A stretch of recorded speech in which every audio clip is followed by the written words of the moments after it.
What is up YouTube? We're underleveled. My name is Taka and today I'm going to be showing you 3 methods to make a ton of money. Pretty much max out the amount of money that you can hold in Pokemon Brilliant Diamond and Shining Pearl. So let's get right into it, shall we? And if you enjoy Pokemon Brilliant Diamond and Shining Pearl and the content we make for it, then we hope you'll consider hitting that subscribe button. We would really appreciate it. Okay, so the first 2 methods are going to be 100% legit, glitch and exploit free. The last method is going to be using a menu glitch, but you'll be able to make over 1 million Pokédollars in just about 3 minutes. It's absolutely crazy, and we have a lot to talk about, so let's not waste any more time.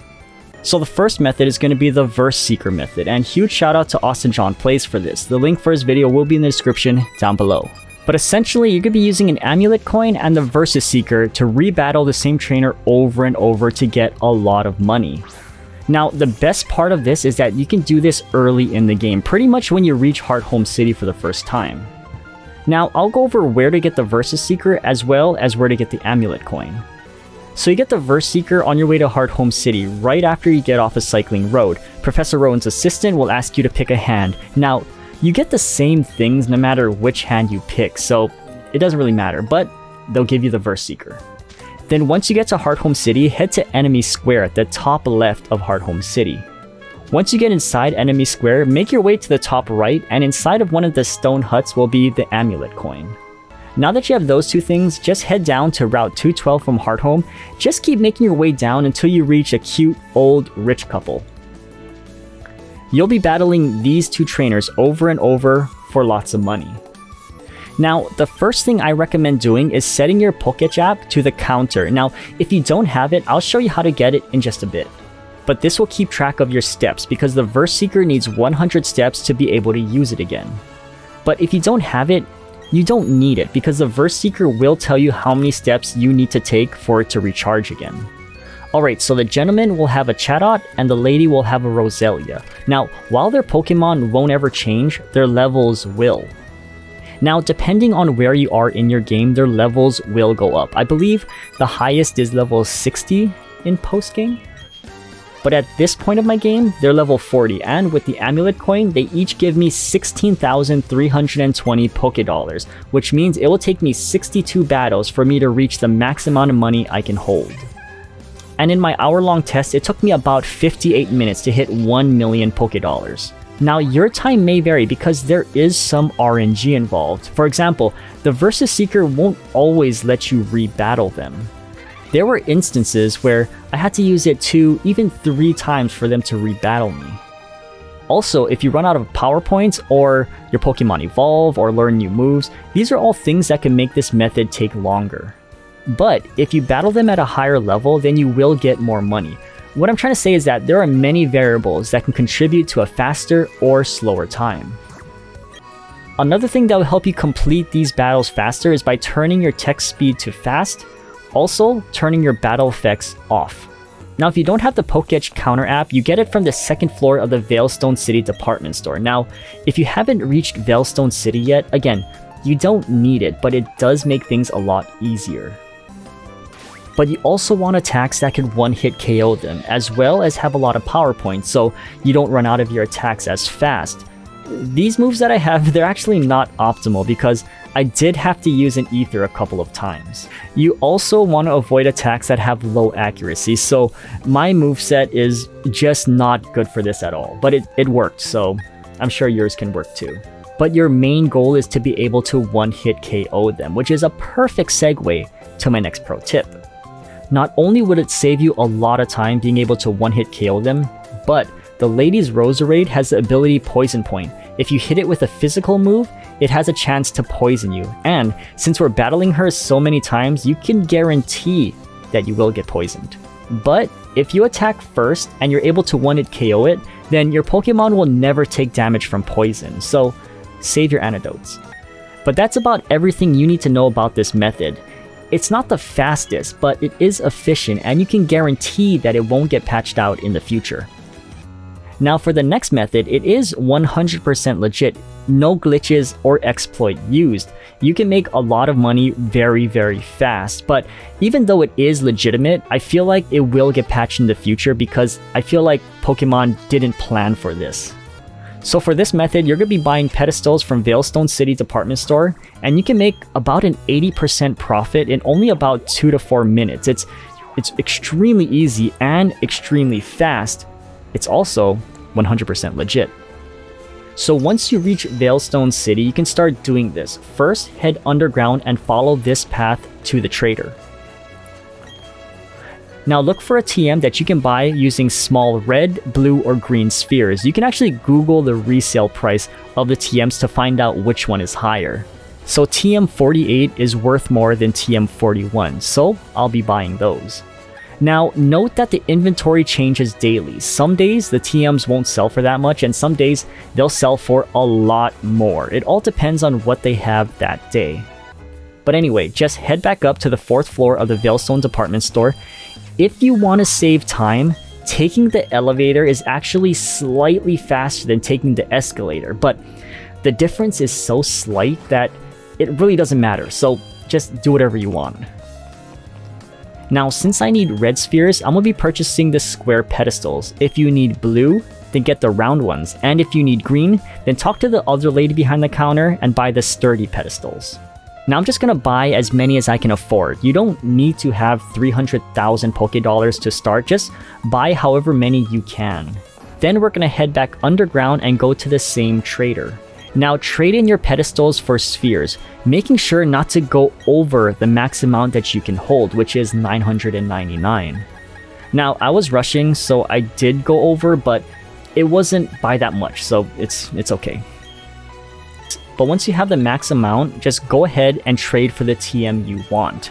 And then just repeat that until you run out of pedestals and spheres. Then we're going to head back up and sell the TMs. It's as simple as that. I started with 300,000 Pokédollars and I ended with over 500,000 in just a few minutes. But the final method is going to be even faster. We're going to be using the menu glitch to get over 1,000,000 Pokédollars in about 3 minutes. Now, if you don't feel comfortable about doing glitches, we totally understand. The other two methods, they work perfectly fine. But if you do want to know how to do this, this is how it's done. Now, huge shout out to Blaines for this method. We highly recommend checking out his channel. The link to his video will be in the description down below. So this method is very similar to the previous method, except we'll be trading less for more, and this is what I mean. So first, head to Orberg City and go underground. Follow this path to the trader and see what he's offering to trade. So today he's offering blue spheres, but again, his inventory will change daily, but it can be done with every sphere type, but it just might take a couple of extra steps if you have pale or prism spheres. But once you know what you need, head over to the Veilstone department store and head to the 4th floor again. Now, since I need blue, I buy the round pedestals. Again, if you need red, buy the square ones, and if you need green, buy the sturdy pedestals. So I just bought as many as I can afford, but I'll be getting back over 1,000,000 Pokédollars, so I'm kind of okay with that. Now, once you've finished and leave the Veilstone department store, just go straight underground from there and just follow this path just like the last method. Now we'll be going to this trader just like before, and we're going to be trading in our pedestals for small blue spheres, making sure not to go over and trading them in for the large blue spheres. Now just keep trading your pedestals and buying large blue spheres until you run out of the small spheres.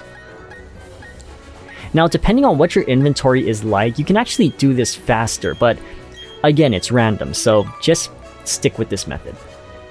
And once you're done selling all your small blue spheres for large blue spheres, head back up. Now we're going to fly back to Orberg City and go underground, and we're going to talk to the same trader as we did before. Now here's where the menu glitch comes in. It's actually very simple and the timing is extremely easy. But what you're going to be doing is quickly pressing up and the A button at the same time. Now, if you don't do it correctly, you might see this message. But what we're going to be doing is tricking the game into thinking we're purchasing 40 small spheres for 2 large spheres. But what we're actually going to be buying is 40 TMs for 2 large spheres. I'll show you again. Just quickly press up and A. It has to be a sharp, fast press. Now you can press up and A with the thumbsticks, but I suggest doing it with the D-pad. So we traded all of our large spheres for 920 TMs. Remember, you can only hold 999, so just keep that in mind. Now we're just gonna head back up and sell the TMs. And there you go, over 1 million in just a few minutes. Now you can just keep doing this and stockpile on TMs that you can sell in the future, because I do believe this will get patched out. But as of right now, it is still working in update 1.1.2.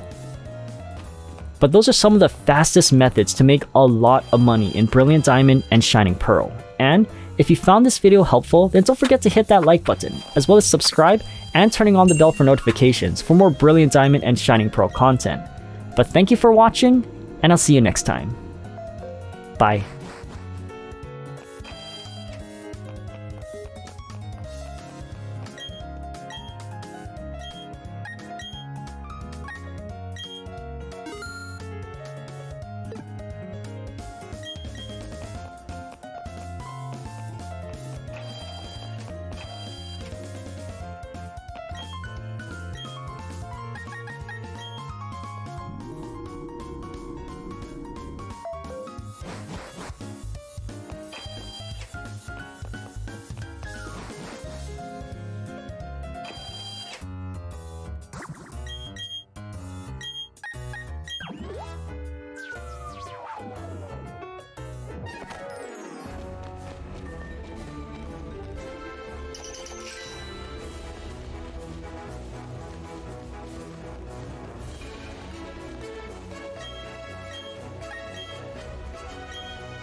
What?